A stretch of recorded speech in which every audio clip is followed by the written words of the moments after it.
guys know we're going to begin hot on Monday morning as Dan Wall, Live Nation's attorney, gets his Louis Vuitton wallet out and says, you know what, DOJ? Why don't you just get out of my way? Let me get out my black Amex card and give you $200 million. And let's be done and operate business as usual. Good morning, guys. Happy Monday. You know, we came up with a bang as Live Nation settles with the big DOJ case for about $200 million. But hold on, it gets to a point where other states, and let me share my screen, and said, you know what, Mr. Rapino, you know what, Dan Wall? We don't want to settle yet. Let's share my feed here with the Inner City Press. This guy's got some grammatical issues as I was reading it, but he's reporting some good intel as we are getting them by the second from him. I'm getting text messages galore regarding the case. We're going to break it down here in a second. But here, the judge from Texas, MCF, said, you know what, Mr. Rapino, I want you here at 8:30 a.m. on Tuesday to explain. So Texas says, no, we are not settling yet. DC's lawyer you may refer to as preceding states. Texas has also authorized me to inform you that they have concerns about the DOJ term sheet, and they're going to be coming in tomorrow. So Mike Rapino not done yet in the state of Texas. And we're kind of going down to other states. Judge says this, judge says that. I know Florida says that they want in. So some states, like Texas, do not want to settle as of yet. But I want to go over the high-level case. And I've been getting text messages galore of what the main case means. So, like, hypothetically, if Texas says, you know what, Michael Rapino, you know what, Dan Wall, let's get your Louis Vuitton wall, pay the state of Texas about $20 million more, and we have a done deal. Here's what the overall grand scheme of things changed. And I told you guys a week ago, before this trial started, more than a week ago, that not much was going to change from this suit between Antitrust and Live Nation. The only small victories that I am seeing here, reading the case, pull up that case, that term sheet back up, producer MCF. It really does not change much at all, but really what I see here is for the amphitheaters. We were talking about that, is that there's a 15% cap fee for amphitheaters. What does that mean? And one of my sources told me exactly what I wanted to hear. Essentially, what Micah Rapino is going to do with that 15% cap on tickets is going to obviously raise rent for the amphitheaters to make up for it. They're going to really just make up that money, raise concession prices, raise ticket prices, so that amphitheater settlement is absolute bullshit. They're just going to raise more money on other verticals for parking, rent, and so forth to make up that lost revenue for amphitheaters. Obviously, Dan Wall pays $200 million. It's pennies for Live Nation. They're a multi-billion-dollar company. Yes, it's a good chunk of change, but in the scheme of things, does it change much? Not really whatsoever. And as we stated too regarding it, it's when a SeatGeek venue wins, they have to have access to Ticketmaster. I mean, maybe that's a couple bucks here and there. So, like, say, like Rocket Mortgage Fieldhouse, SeatGeek venue, they put on a Live Nation concert.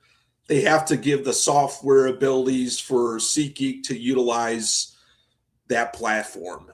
If it like a AXS promoter, AEG promoter wins that a Live Nation venue. So a couple dollars here and there, it's not going to change from Live Nation winning the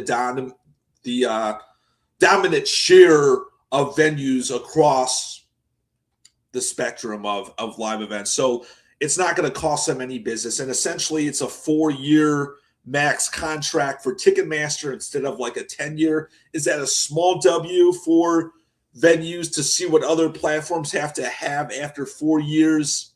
I guess so. So that they're not like locked into like a 10-year contract, which some venues are with Ticketmaster and so forth. So that's like a small W that other companies like SeatGeek, other companies like Paciolan can say, you know what, let's go to bid instead of waiting 10 years. Now I wait 4 years, whatever. I don't think it changes that much. A lot of folks been DMing me, does this change anything on the secondary market side? No, absolutely not. It really is status quo. People are like, oh, well, StubHub lists directly on primary.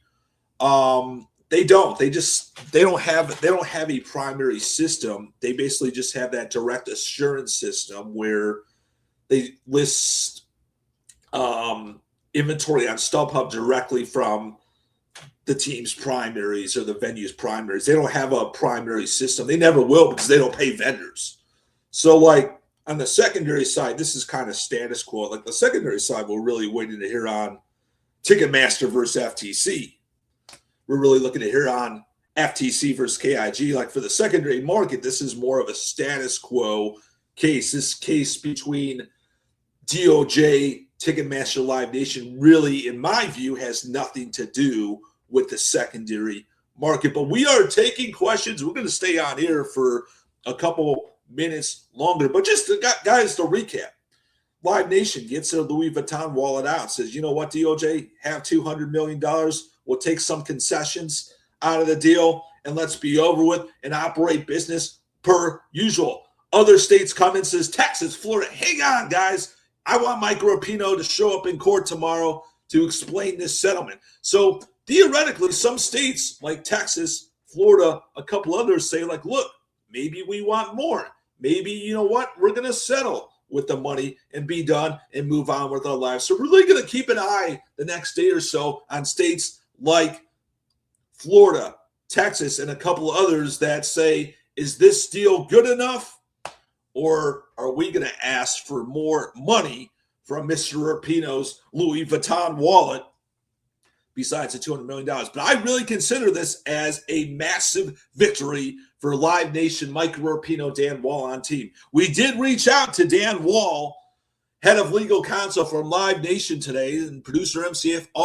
We are on standby waiting for Dan to come on Ticket Talk to really break down this settlement. But I'm just telling you guys, too, I got a relationship with Dan Wall of Live Nation. When I talk to him about this case, when I talk to him about the FTC versus Ticketmaster case, when I talk to him about other cases involved, he tells me, Scott, we want to do what's best. We want to settle. So never expect to see Live Nation, Ticketmaster go in trial with the FTC. They will eventually settle with the FTC, whatever that might be. And it probably will be another 2 years from now because the DOJ versus Live Nation case is now 2 years old. My Lord, what a morning. We'll keep track of it, but I really consider this as a W for Live Nation and Ticketmaster. Congratulations to Mike Rapino, Dan Wall. We'll look at the other state developments over the next day or so. DM me with questions. Let's get back to work. Let's start off our Monday well and stay lean and clean.